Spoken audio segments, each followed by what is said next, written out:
Castle Must Be Mine is a title in development by a studio called The Middle Grey. Though it was released on Steam in November of 2016, it is still in early access. Castle Must Be Mine is a pretty standard tower defense game, though obviously being in VR makes it a little bit more awesome than it otherwise would be. The player is placed in a room containing a few items to look at that can be picked up and interacted with. The 3D models in the room are pretty basic, and the developer has opted not to place a ceiling on the room, giving the environment an unfinished feel. In the center of the room is a table on which the actual gameplay takes place. The gameplay table can be grabbed and the height adjusted for player comfort.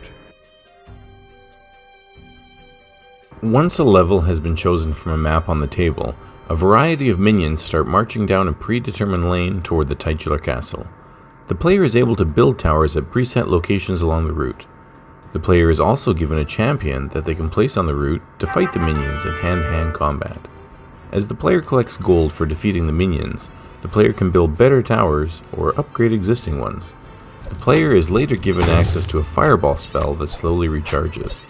The player can pick up the fireball and drop it on the path, damaging the minions underneath.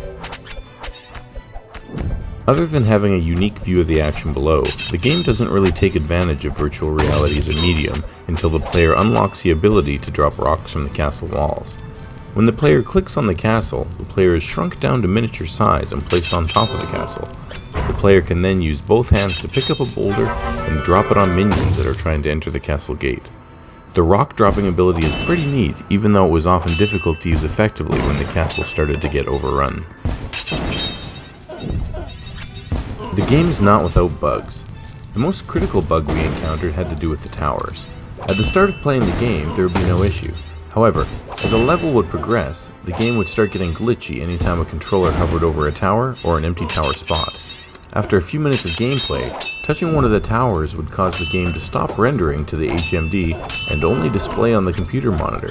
As soon as the controller was moved away from the tower, things would return to normal. Unfortunately, during the levels that took more than a few minutes to complete, this made tower construction nearly impossible.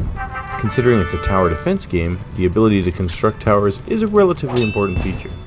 We found if we quit the game entirely after each level and then came back in, we could get through most levels with some frustration.